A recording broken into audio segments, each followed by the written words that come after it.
This is the new Mercedes-Benz Marco Polo, the luxurious camper van, or should I say glamper van. Recently, I spent a week with the VW California, and now on this episode, I want to focus on the difference between these two camper vans to tell you which one is better and which is the one you should buy. I'm AJ, you're watching Autogefuehl, and join me for another camper van road trip episode. Let's dive right in with the front design. Right off the bat, I do prefer the design of the Marco Polo over the California. This is in fact the AMG line, so you do have some more sporty, I don't know if you can call a camper van sporty, but some more sporty elements, like for example, the lower part of the bumper. In fact, even without the AMG line, the grille still does retain this star pattern, so I don't think it's going to be that different if you don't pick the AMG line. You also, of course, have the multi-beam LED lights and a large star right in the middll. The Marco Polo is 5.14 meters long, so it's actually a little bit shorter than the California. Being the AMG line, we have these nice 19-inch AMG rims. You can also pick 19-inch rims outside of the AMG line if you like, but again, black contrasting mirror caps, which add to the drama. Now, another cool feature of the Marco Polo is that it comes with air suspension. Of course, this helps with the adaptability on different driving surfaces, but also it's got a really cool camping feature, and I'll tell you about that later on. The Marco Polo is also just under 2 meters tall, but as you can see, the conversion is done by Westfalia. Another cool feature is that you can actually just open the glass window here, so you have easier access to the back. I'll show you how the actual hatch opens later on. Marco Polo badging, a nice shiny scuff plate over here. Another major difference between the two camper vans is that the Marco Polo only comes with one side sliding door. The California comes with two, so you can have a longer or a wider wingspan of your campsite, but what that also means is the California has a shorter kitchenette, but as you can see, the Marco Polo retains a full kitchenette with a two-stove gas burner as well. Now the interior, to my eyes, looks much nicer. This of course isn't real wood, it's just a vinyl, but it adds a little bit more of that luxurious touch. You can have different colors, you can even have like a granite or a slate-like pattern for the flooring. You have different colors for the cabinets, although I think this is probably the best combination. Automatic sliding door as well. Let's try to keep the interiors clean. Now, while the V-Class has been updated and that does improve things a bit, the entire camping equipment that is again built here by Westfalia really hasn't changed. That's not necessarily a bad thing, but it does feel a little bit outdated as compared to the California. But now you have space for 4 passengers. These seats are really nice and comfortable. You have plenty of room to, stretch out. You can store some items here. On the side, you see that there are USB and a regular socket, but only one. In the California, there were 2 on the inside and a third one to plug in from the outside. Of course, you can rotate the front seats. It's a little bit finicky because these are all manual controls. And unlike the California, there are no storage bins under the front seats. It's actually quite comfortable here. You have space for 2 adults. There's also storage down here in this bin. You can keep some towels and things like that. But of course, this has a full kitchenette because there is no second sliding door. So let's take a look at that. On the right-hand side, we have the sink. In fact, this has a detachable bowl, which is really cool because you can wash vegetables, or if you need to take this to the sanitary room to do the dishes, you don't have to have a separate bowl for that. And it looks, it kind of looks like it's made out of marble. It's not, it's plastic, but it adds to that kind of luxurious feeling of the interior. Even this tap is nice and shiny. And I like that all of these shutters have a little clip, so they're secured in place. Down here, you have the cutlery tray. This doesn't have rubber lining, so I would probably do that right away. But the drawers also have a soft close. How cool is that? More storage down here.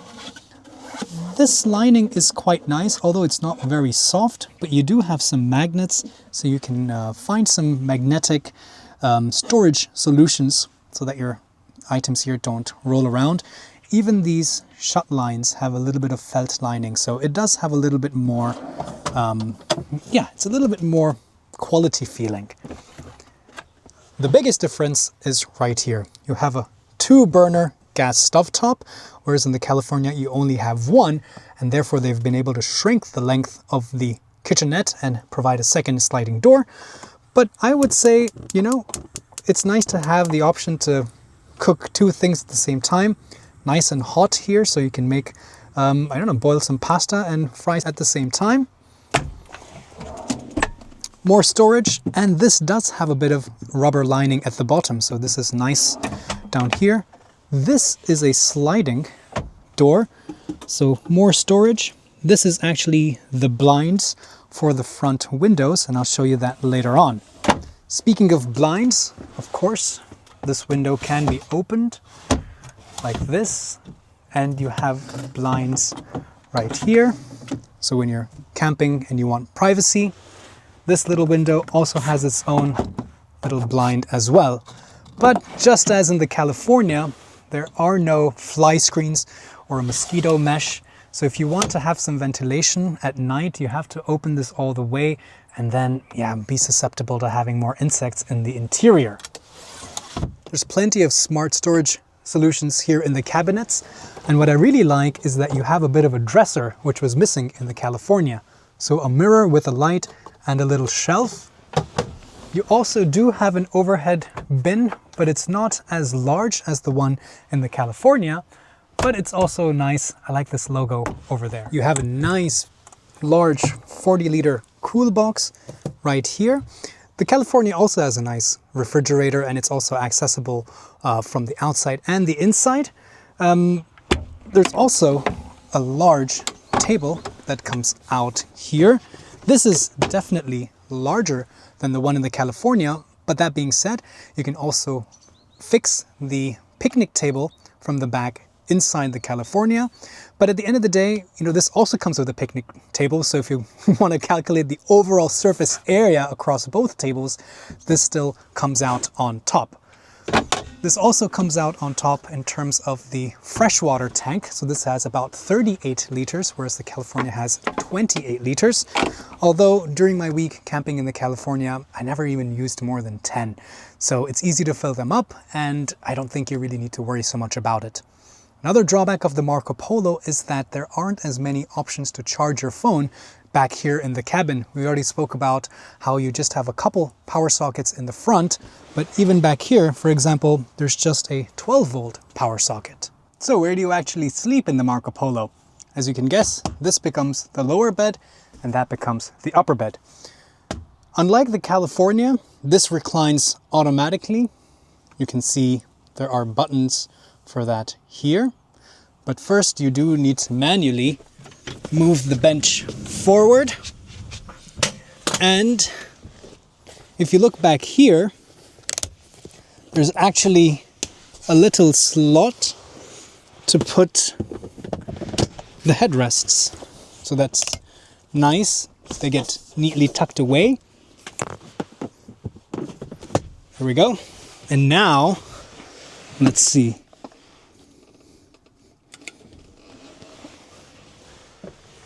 So not only are the backrests reclining, the base is also lifting itself, and the idea is that this becomes a flat level area. The belt buckles have also dropped inside, so they're not, you know, jutting out, because definitely that would be really uncomfortable to sleep on. So once this is completely flat, like this, you would push the seat back into position, and then roll out this mattress topper. So it's a bit interesting. I'll give my full verdict after I've actually spent a night on this bed. But yeah, I can feel the lumpiness because this seat is not completely flat. There is a little bit of a step up here, and this cushion is very different. It's flatter and a bit more firm than the seat, and unlike the California, this mattress topper is completely soft. There are no plates underneath. does have a bit of a grippy silicone layer in the bottom, so that goes down and grips the seat. I guess I would put my feet down this way because then I have more headroom. I'm 5'8" or about 1.7 meters, and my feet are as far down as I would like to have them. So there is just about enough room for me. So if you're over 6 foot, it might be a little bit tight. It's also not that wide, but 2 people of my size can easily fit here. And if you have kids camping with you, then this is probably where they would be more comfortable. Now to lift the roof, you go to the Marco Polo menu, go to the pop-up roof menu, and it's pretty simple.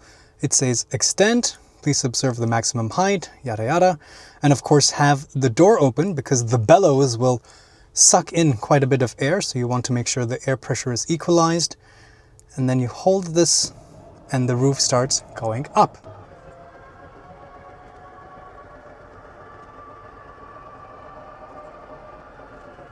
Now with the roof up, you can easily stand. There's plenty of space to, actually live inside, get changed, cook, and spend good time. The bellows are nice. They feel pretty solid, and we'll see how that fares over actually camping out in them. Although I must say they don't seem to be as modern as the one in the California, because for example, while you can open these windows and here on the side as well, and there is a fly screen behind it, you cannot open the entire front section like you can in the California. The mattress itself is held up here, and even there I think the California has a better solution because this plate or this bed frame is held up with a couple pneumatic struts, so you can easily just push it up or pull it back down. Just need to undo these 2 clips on the strap and then slowly lower it down. It's actually not heavy, and there you go. Up here it's really nice and cozy. The mattress is pretty comfortable. Again, let's check the size. My feet are at the bottom again, and I have a little bit more headroom. Width is also a little bit more, although you see this gap here. If I was all the way on the edge, it's it gets a bit hard here. Now the mattress itself is thicker than the mattress topper below, but of course we had the seat there. But instead, to compensate for that, you have these little box springs. These are very similar. I believe they might even be the same supplier that we saw in the California. And these are mounted on these lateral slats just above the roof liner. So it's not very insulated from the bottom cabin. Unlike the California, you also don't have a trap door to seclude the upper cabin from the lower cabin. You can open these flaps to let in some light and air, and thankfully there are fly screens here. You also have a couple reading lights, so one on either side, and you do have just a couple charging options, not too many, but you see there's a couple USB ports right over there. The Marco Polo does also come with a very large hatch that is automatic, unlike the California, and actually I would trade off the automatic hatch for the storage solution that the California had, because the chairs, the picnic chairs, were up here. Instead, in the Marco Polo, you see that they're down here. And unfortunately, I think this is a big drawback because it eats up the entire storage area here. Yes, you can put most of your items in the cabinets, but I had my inflatable kayak, we had our laptop bags in here. You need some space tucked away so that you can store items. You can't rely only on the cabinets, and I think this is a bit of a shame. In any case, another thing that's a bit interesting is that while this is a nice padded extender for the bed, and we'll talk about the bed later, this mattress topper, which goes on the seats, is actually really thin. The one in the California was much thicker, also had a sturdy base plate, so that regardless of the contours of the seats and the seat belt buckles and things like that, you had a very uniform bed. So we'll see how this translates to sleeping comfort when we're camping.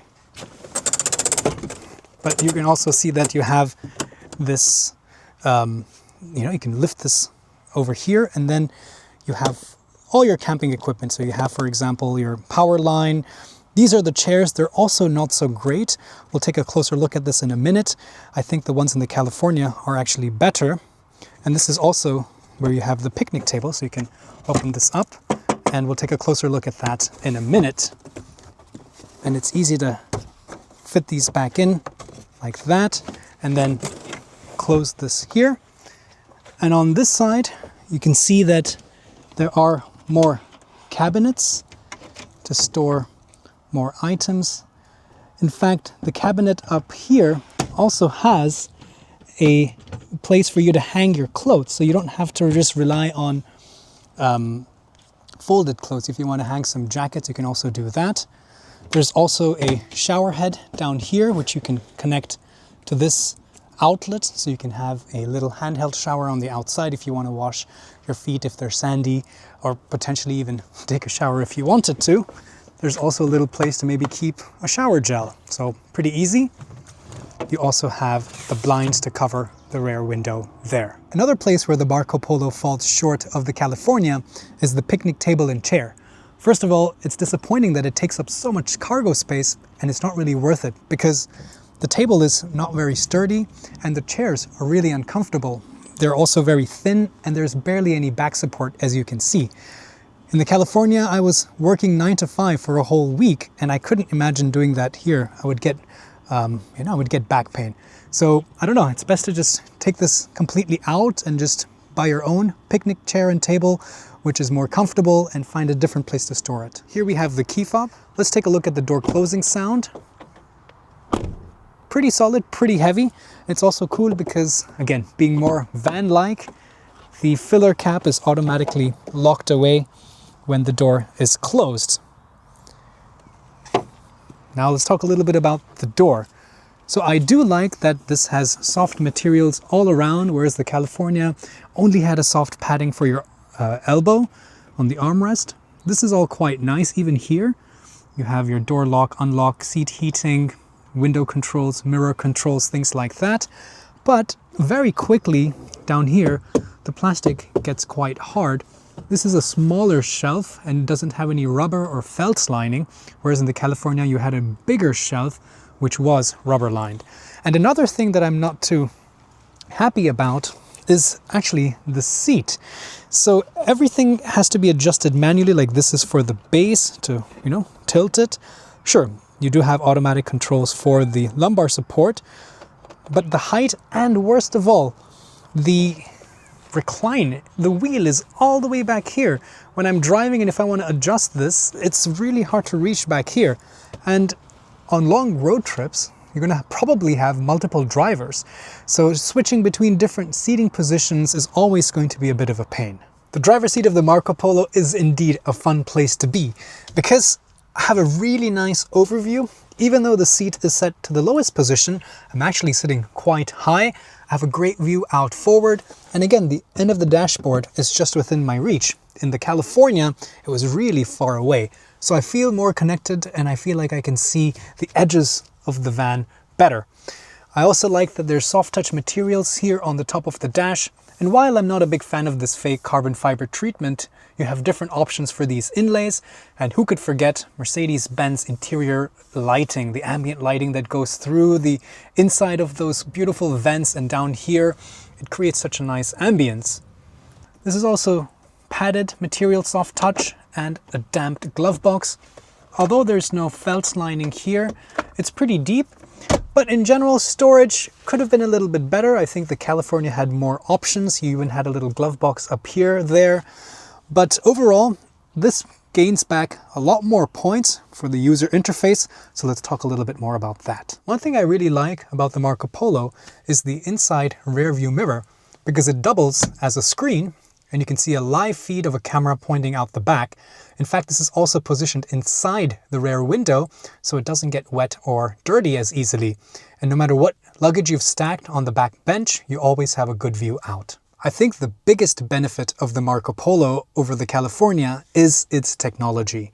And I mean the entire suite. The sound system is much nicer, the ADAS also is more sophisticated, and of course the MBUX has a lot of control interfaces, which are much better to use when you're driving than just the touchscreen. Let's take a look at the Marco Polo menu, because here on the overview page, you get a nice status update, for example, on the status of your auxiliary battery charge, how much fresh water you have. Again, I have none. I need to fill this up before I hit the road. You can also turn on, for example, the auxiliary heater when you're camping out at night. This continues to have the ambient lighting in the main cabin along with the main reading lamps. So it's really nice. You can set the mood based on the different colors. And some other basic features.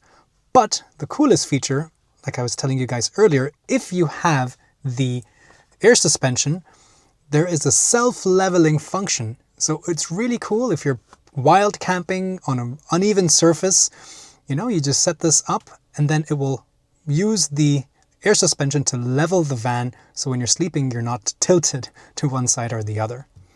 Other than that main menu, it's pretty much standard with the rest of the MBUX systems that we're familiar with. However, what the California does have that the Marco Polo doesn't is a second console in the main cabin where you can operate a lot of these functions.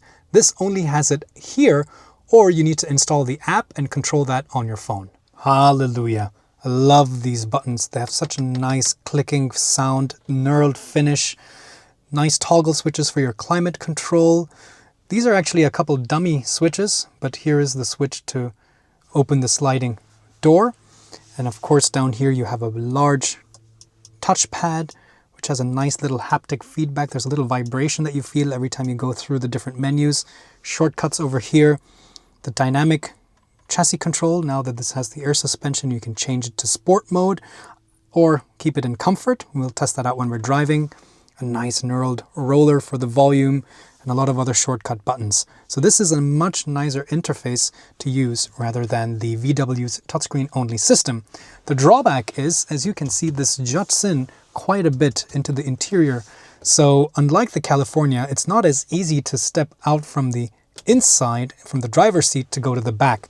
It kind of obstructs your knee, so you have to generally get out from the driver's seat and go around from the side door. The steering wheel does have capacitive buttons. I know they're not the best, but at least they're easy to use once you get used to them.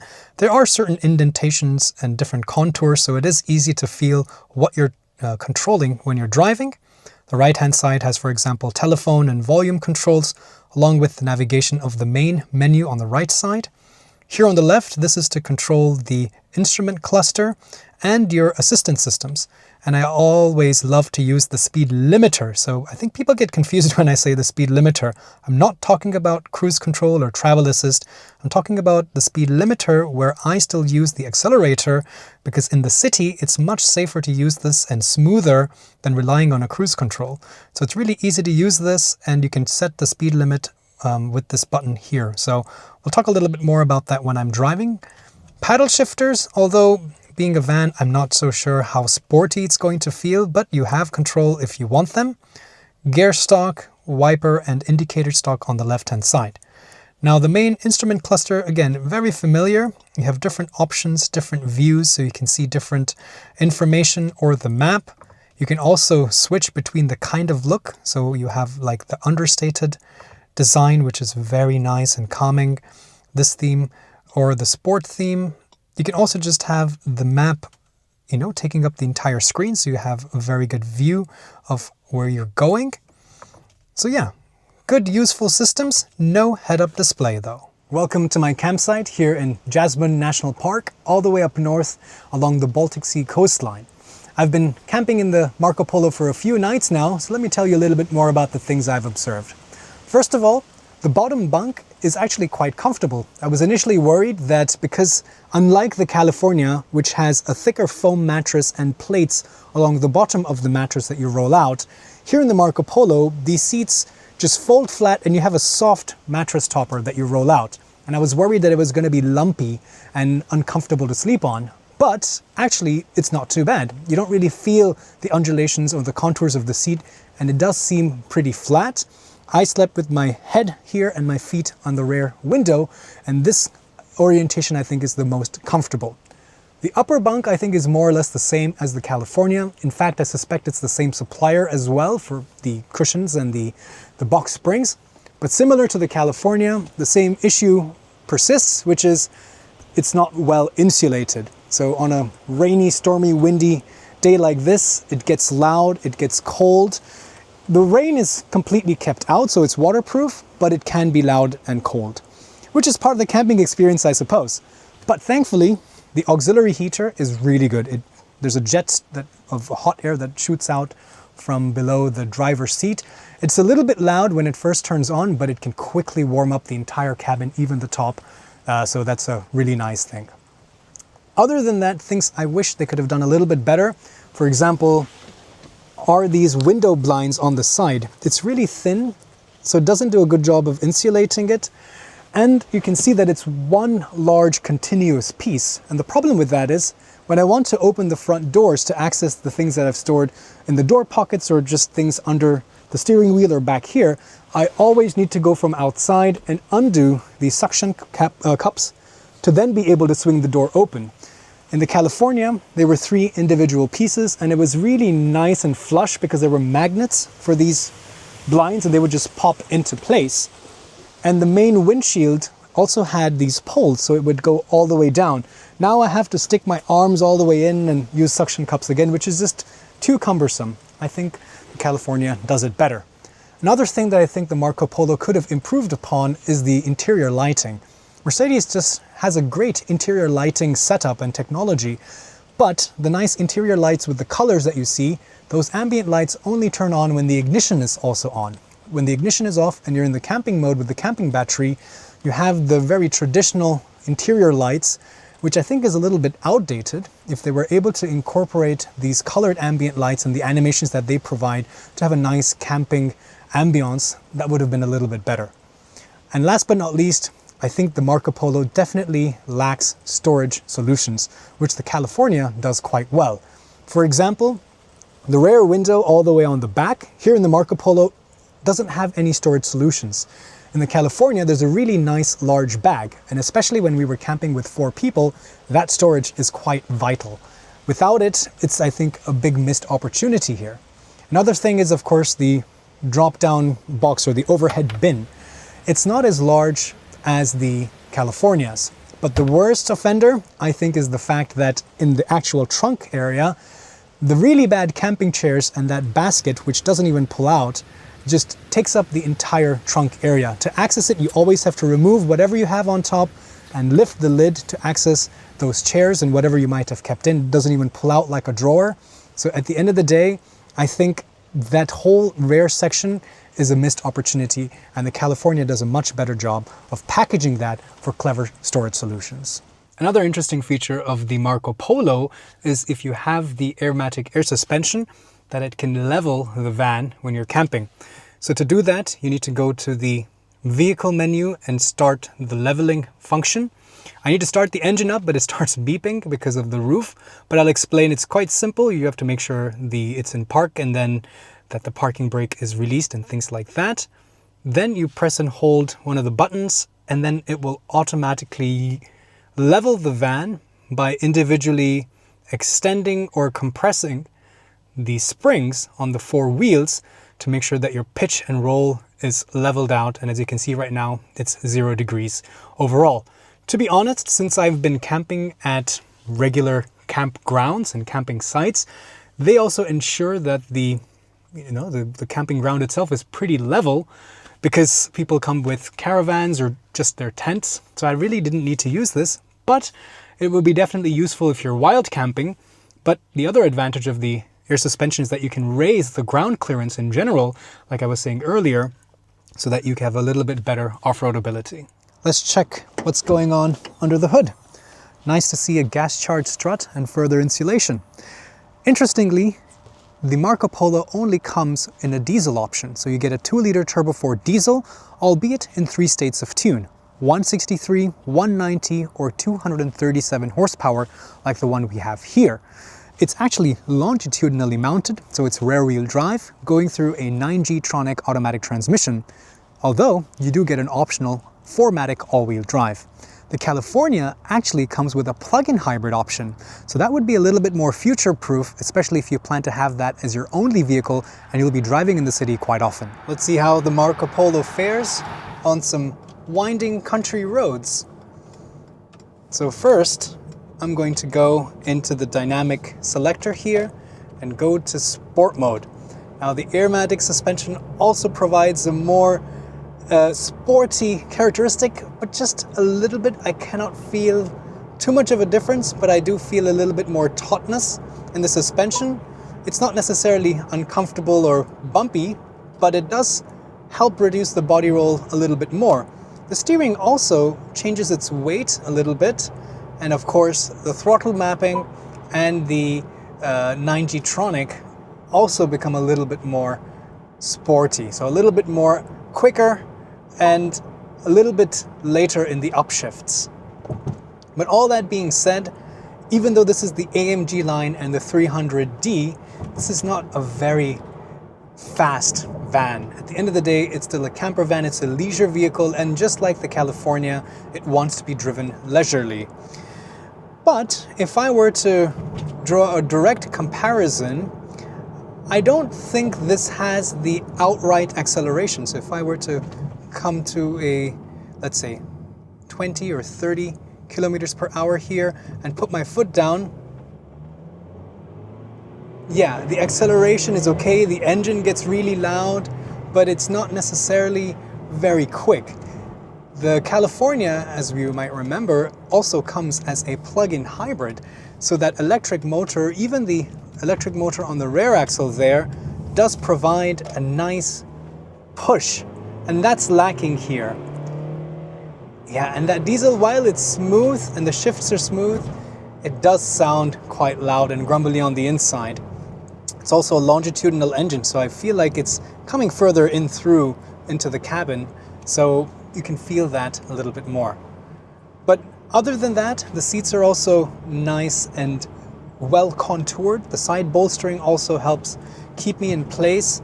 And on these bumpy roads here with the stiffer suspension mode, yeah, it's actually not that uncomfortable. Just because the Marco Polo is a large van, is it any difficult to live with and drive in the city? Well, let's find out.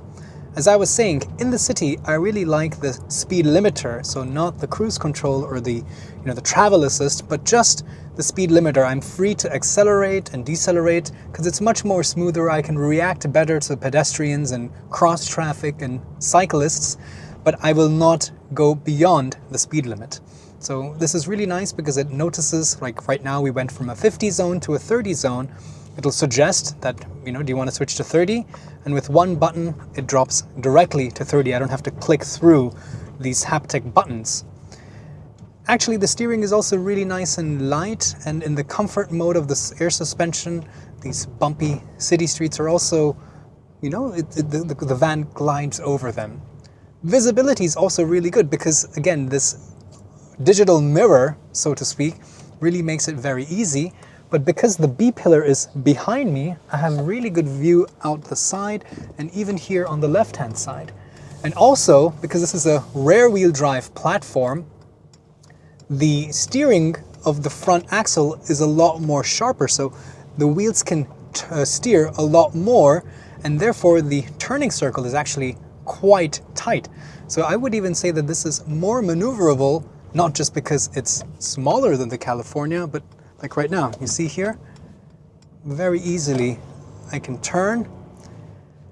And that diesel engine gives plenty of torque low down, but at lower RPMs you can also hear it. It's not as loud, but you do hear that grumbly tone. So it's not as smooth as the plug-in hybrid, for example, in the California, because there in the city you're driving mostly electric, and especially if you're able to plug it in and charge it, then you're driving, only in electric, and therefore it's really easy.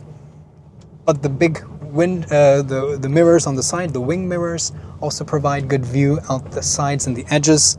I have a quick shortcut button to jump straight to the cameras. So yeah, as you can see, it's really easy to maneuver the Marco Polo in the city. On a road trip, you'll find yourself on the highway quite often. So let's see how the Marco Polo fares. The great thing is, of course, the assistance systems work really well. I would say they work a little bit better than the California. There's more details.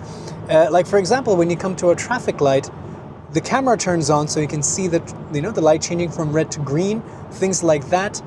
And therefore I think the assistance systems here are a little bit more sophisticated. But yeah, it keeps you in the middle of the lane, it steers for you, it maintains a safe distance with the vehicle in front, it's constantly checking the traffic signs to see if there's a change in the speed limit. So it's got you covered there. And this really aids in long distance mile munching because it takes a lot of that fatigue and that stress out of driving, and therefore you can go really far. Another thing similar to the California is that it is a little bit on the louder side inside, and it's not to say that it's uncomfortable, but because this is a very big empty area, there's a lot of air inside, it's becoming, you know, like a resonance chamber. I hear a little bit of those low frequency booming sounds from the road. I don't really hear the vehicles next to me. It's also not really the wind noise, it's just the road tire noise that's kind of creating that low frequency drone on the inside. It's not unbearable, it's not uncomfortable. The roof makes a really good seal, so there's no flex and there is no whistling, so it's not really an issue there either. The air suspension also makes, you know, these undulations on these bridge sections here also much more smooth. It also prevents a lot of that rocking and pitching action, so you have a very sure-footed feeling out on the open road at higher speeds. The seats are also nice and comfortable. This armrest, I can adjust it. And while the California has another armrest directly on the seat, here the door is a little bit closer to you, and the padded armrest on the door itself serves as a good place to rest your elbow. So overall, I think between the two, you wouldn't go wrong. I think long distance cruising ability is a mandatory, fundamental aspect of a camper van, and both of these do phenomenally. I'm at the last stop on my road trip. From tomorrow, I'm just heading all the way back down south. Right now I'm close to Hamburg, and I've covered around 1,500 kilometers, and I'm seeing numbers around 8 liters for 100 kilometers, which is not too bad. I was hoping for a little bit better, considering that most of these miles have been on the Autobahn. Interesting to note that the plug-in hybrid California I drove also for about 1,500, 1,600 kilometers gave me 8 liters for 100 kilometers as well, and I didn't even charge it. So in the end, I think that is the better powertrain option, especially if you can charge the plug-in battery at home to use in the city, because on the highway it looks like the mileage is actually pretty good and at par with a diesel engine such as this. Now let's talk about price.